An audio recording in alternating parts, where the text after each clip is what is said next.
You know, every year, millions of us hear the Christmas story. It's one of the most familiar narratives in the world. But what if a key detail, the very reason Joseph and Mary had to travel to Bethlehem, doesn't seem to line up with the historical record? Well, today, we're going to dive into a puzzle that has fascinated historians and theologians for centuries, the Census of Quirinius. It's a really direct question, I know, but it cuts right to the heart of the issue.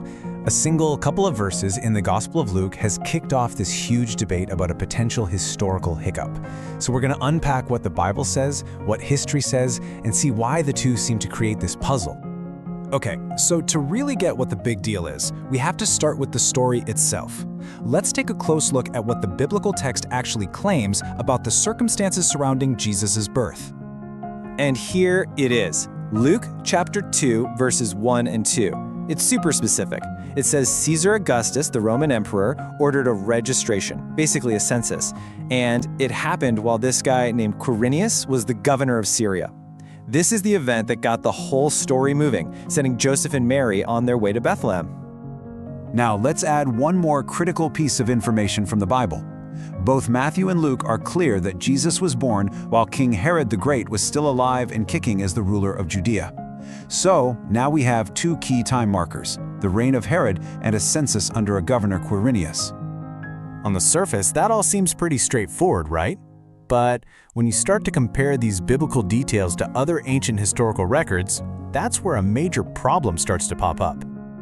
This timeline really lays out the core of the puzzle for us. You see, the famous Jewish historian Josephus, who was writing back in the 1st century, gives us some pretty solid dates. He records that King Herod died in the year 4 BC, but he also talks about a very famous major tax census that was led by Quirinius, and that happened in the year AD 6. That's a full decade after Herod was dead. So let's just put this side by side so it's crystal clear. The Bible says Jesus was born while Herod was king, which means sometime before 4 BC, and it was during a census under Quirinius. But the big famous census under Quirinius that we know about from other historians took place in AD 6. You see that 10-year gap? So what gives? Did Luke just get his dates completely mixed up? Now, for a lot of people, this looks like an open and shut case of a historical error. But for others, it's more like a detective story, with clues that we need to uncover. And scholars have actually come up with several really plausible explanations that are definitely worth exploring. So we're going to walk through 4 of the main theories that try to solve this timeline puzzle. We'll look at the author himself, the chance there were other historical events we don't know as much about, the tiny details of the original language, and even the career of Governor Quirinius. All right, clue number 1 has everything to do with the author himself, Luke. Right at the beginning of his gospel, Luke makes a point of saying that he has followed all things closely and that he's writing an orderly account.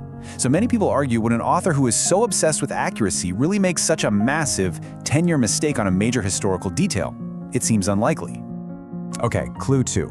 It kind of boils down to this. Not all registrations are created equal. The census in '86 was a huge deal. It was a formal tax assessment and it was really controversial. It's totally possible that Luke is talking about an earlier, different kind of registration. Maybe something like an oath of allegiance to Caesar Augustus that Quirinius also had a hand in long before the more famous one.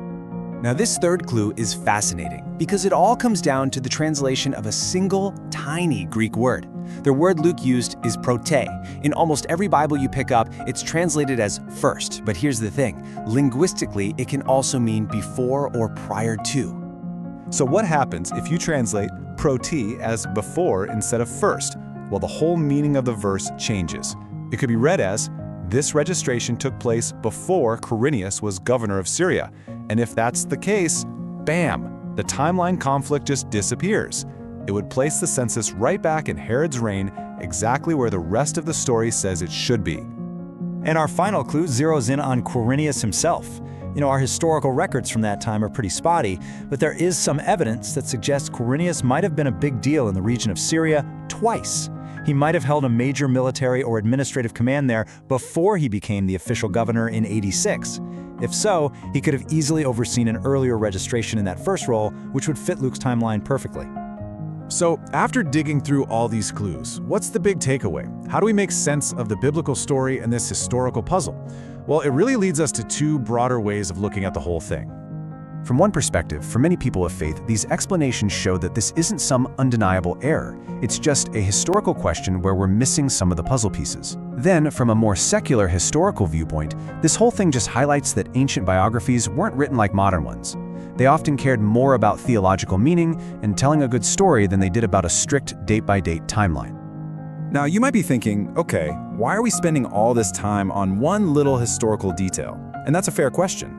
But why this single detail matters goes way beyond just solving an ancient puzzle. It matters because wrestling with questions like this one forces us to be better, more careful readers. It makes us think about how language gets translated, how ancient people actually recorded history, and it reminds us that the world of the Bible was a real place with real governments, real politics, and complicated historical events. Ultimately, this whole puzzle leaves us with some much bigger questions to think about. Like, what's the main purpose of history? Is it just a collection of exact dates? Or is it about telling a deeper truth? How did ancient authors think about writing history, and how is that different from us? And does finding a historical puzzle like this one automatically cancel out a story's core message? And that's really the final thought to leave you with. The puzzle of the Census of Quirinius might never be solved in a way that satisfies absolutely everyone, but the debate itself is a powerful reminder that this story is deeply rooted in real human history. So, the question remains for you to think about. Does an unresolved historical question really change a story's power? Thanks for joining me on this one.